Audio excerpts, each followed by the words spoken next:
Want to know how to calculate profit margin on Amazon FBA for your D2C brand and whether or not it's worth it for you to list your products? Let's find out. I'm here with Matt Tessar. He is the co-founder of Tesmo, a full-service Amazon agency that helps D2C brands scale on Amazon. Tesmo have sold more than $500 million in products for D2C brands like mine. Today we're talking with Matt about how to calculate profit margin on your products on Amazon FBA and what the right pricing strategy is for your brand. Getting started here, Matt, how do you look at pricing for e-commerce brands, and when you're going about putting a new brand on Amazon FBA, how do you go about calculating exactly what's going to be left for the brand after you make a sale? So the easiest way to calculate all the fees and commissions and everything else associated with selling your products on Amazon is actually to use a tool that Amazon put together. So what I always do is I just go in and I search for the Amazon FBA revenue calculator, okay? And it's our first result here. If you're signed into your seller account, if you have one, that's fine. Also works just fine as a guest. This allows you to either kind of put a product together with different dimensions and weights if it doesn't exist on Amazon, or it allows you to search for an existing product on Amazon. That's important too, right? Like, it's not just about putting in your price. You need to know the dimensions and the size and the weight so that you can actually yeah. So that's probably a good kind of time to just talk about how Amazon calculates fees. There's really three parts to your fees with Amazon. One is the commission that they charge on the sale, and that's generally 15%. There's some things where apparel's a little more expensive. Some other categories can be a little cheaper.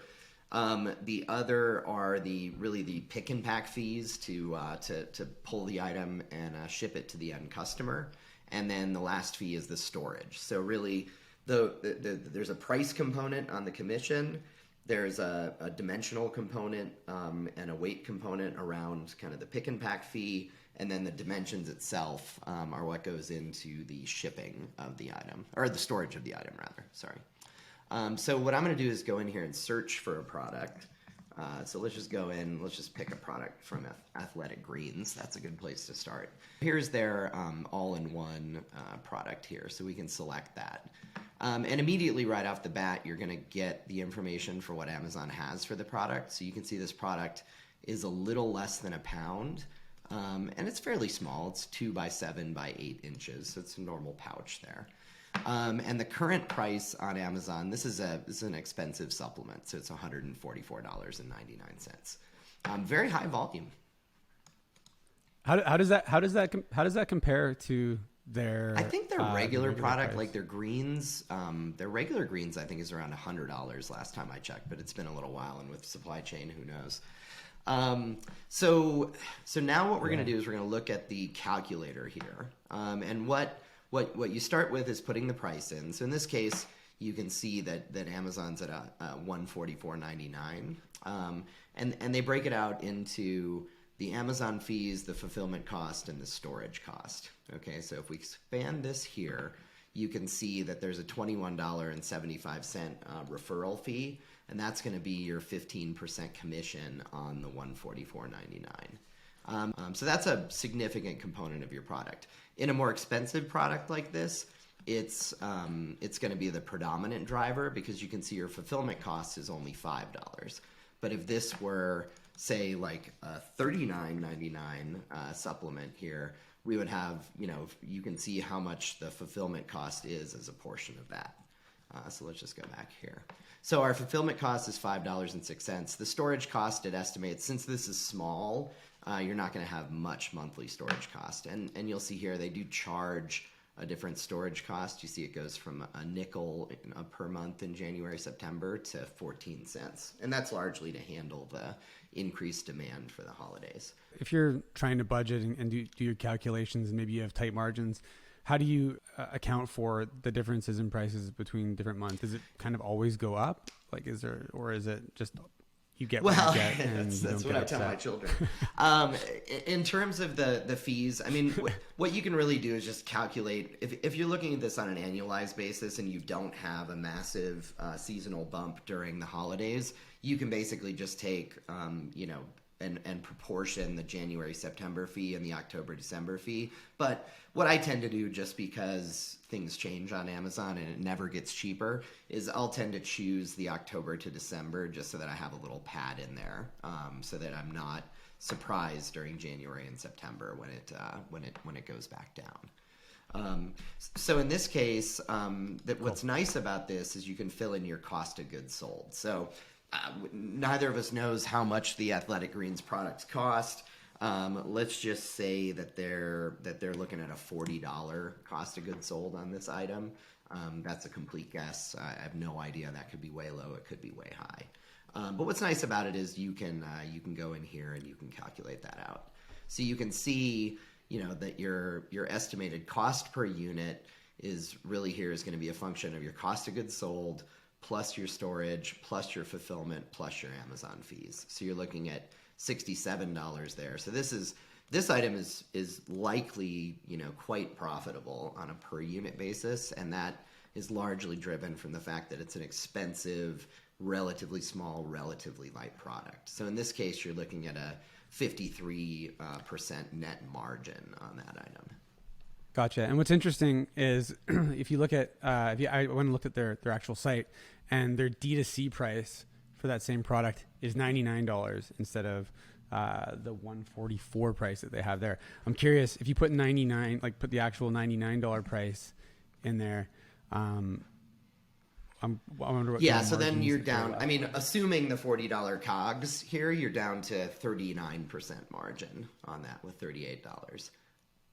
When you're moving an existing D2C brand over to Amazon, is there kind of like a target percentage net profit that you're targeting in order to be able to spend accordingly on Amazon to drive that business? Part of that is you get what you get and you don't throw a fit as well.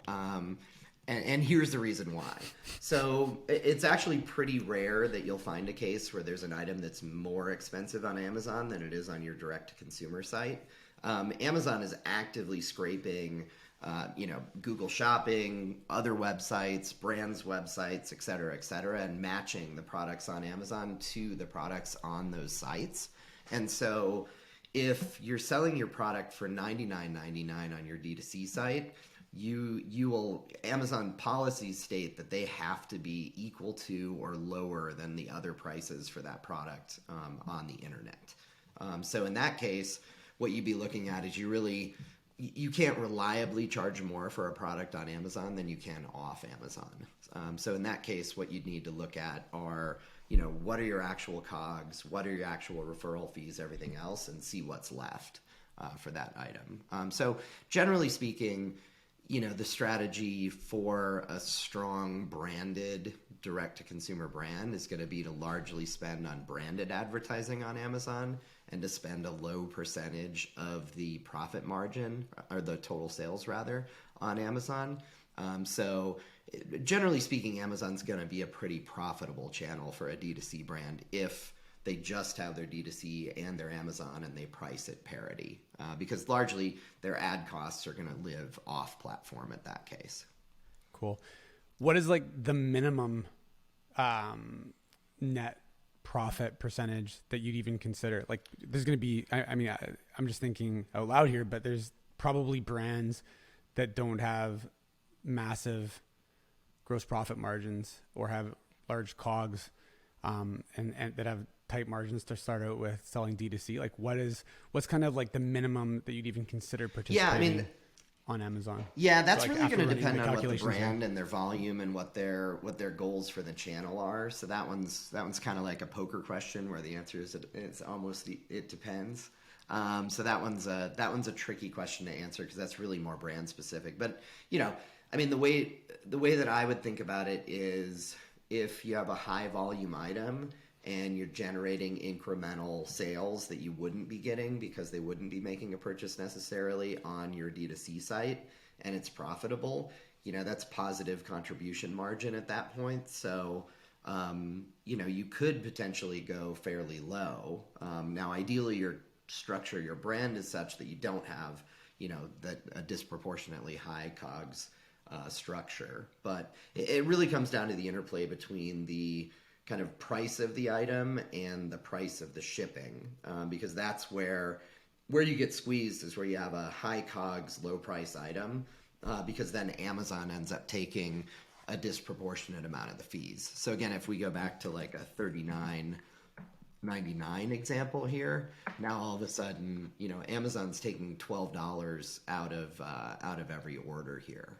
So you have to have, you're going to have some fairly strong COGS in that case. So, you would want to have like a $12 COGS at that point to come up with even anything passable. Cool. Well, I think that answers the question that we were looking to answer. If you like this video, make sure to give us a like. And if you have any questions about any of the things that we just talked about, leave a comment below. Don't forget to subscribe if you like it as well. If you want to find Matt, you can find him on Twitter, MTESSAR. Thanks for watching. See you guys in the next one.